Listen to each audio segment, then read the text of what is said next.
Dikush të do vërtet thellë dhe sinqerisht edhe pse e di saktësisht sa vjeç je, por ka një kthes që nuk e pret. Merr një frymë të qetë para se të vazhdosh të lexosh, sepse ajo që do të zbulosh tani mund të prek në heshtje zemrën tënde në vende që mendoje se ishin shëruar prej kohësh. Ka po, një person shumë të veçantë që e di moshën tënde, e di numrin, i di vitet pas teje, i di përvojat e tua, zhgënjimet e tua, plagët e tua, pauzat dhe fillimet e tua të reja, dhe megjithatë të do, jo pavarësisht moshës tënde, por me vetdije të plot për të. Kjo nuk është kuriozitet, nuk është rehati, nuk është vetmi, është diçka shumë më e thellë. Por para se ky mendim të qetësoj, vjen kthesa. Një e vërtet që shumica nuk e pret dhe që shpjegon pse disa gjëra duken të paqarta në këtë moment. Ky person sheh më shumë se moshën tënde. Kur shumica e njerëzve shohin një moshë, shohin kufizime, shohin kohën që ka kaluar, shohin pritshmëri që shoqëria i vendos në heshtje.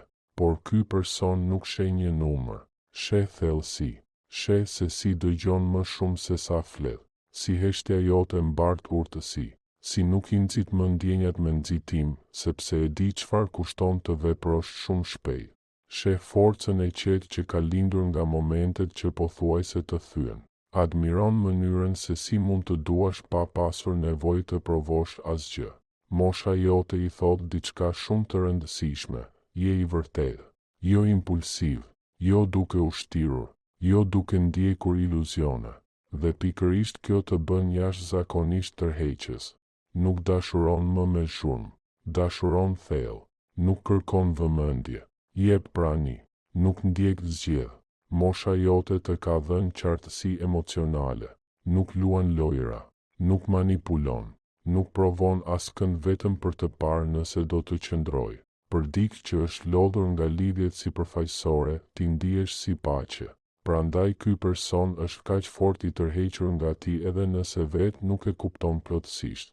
Dhe tani vjen pjesa që ende nuk e sheh.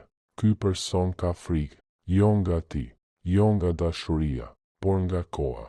I bën vetes pyetje që nuk I thot kur me zë, po sikur të bie shumë thellë, po sikur kjo të bëhet serioze, po sikur shoqëria të gjykoj, po sikur e ardhmja të mos përshtatet me atë që dëshiron zemra, dhe në vend që t'i shpreh hapur këto frikëra, heziton, tërhiqet pak, bëhet më I heshtur, vëzhgon nga larg, jo sepse ndjenjat janë zhdukur, por sepse janë bërë më të forta.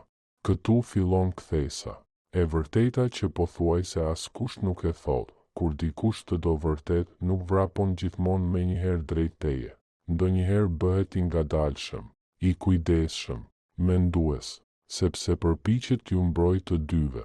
Ky person e di, të doj nuk do të ishte e lehtë, do të ndryshonte jetën, dhe kjo e frikson, sepse e di që nuk do të kishte më kthim të lidhjet sipërfaqësore sapo të zgjedhë.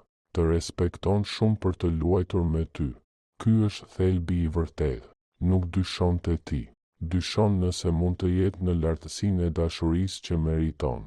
E di që nuk je një person me të cilin eksperimentohet, nuk je një fazë, nuk je një shpërqendrim. Je dikush që ka nevojë për ndershmëri, stabilitet, përkushtim dhe prani emocionale. Dhe në heshtje pyet veten, a jam gati të dua vërtet dikë si ai? Prandaj sjellja e tij ndonjëherë duket e kundërthënëse. E ndjen që të pëlqen thellë, por nuk e tregon gjithmonë hapur. Pyet për ty në mënyrë indirekte.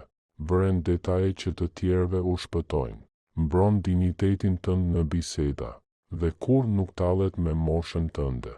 Megjithatë heziton të bëjë një hap të qartë drejt teje, sepse zemra e tij është tashmë e përfshirë, por mendja po përpiqet të arrijë shenjë të ardhme dhe pikërisht kjo ndryshon gjithçka. Mosha jote I thot diçka të rëndësishme, e di çfarë dëshiron, dhe kjo e bën dashurinë serioze. Prandaj lëviz me kujdes. Çfarë duhet të kuptosh tani? Mos e zvogëlo veten. Mos u ndje I pasigurt, mos supozo se kjo dashuri është e brishtë, nuk është, është e menduar, e kujdesshme sepse është e vërtetë. Nëse ky person nuk do të ishte i interesuar, do të ishte nxituar, do të kishte flirtuar, do të kishte konsumuar dhe do të ishte zhdukur. Por nuk e bëri këtë. Ka mbetur i vëmendshëm, respektues, emocionalisht i pranishëm edhe nga larg. E vërteta e fundit, dikush të do vërtet thellë dhe me vetdije. Ky person e di moshën tënde, e di rrugën tënde, dhe kthesa është kjo, nuk po ikën nga ti. Qëndron, po përpiqet të vendosë si të dojë në mënyrën e duhur, dhe kjo nuk është dobësi, është fillimi i heshtur i diçkaje domethënëse.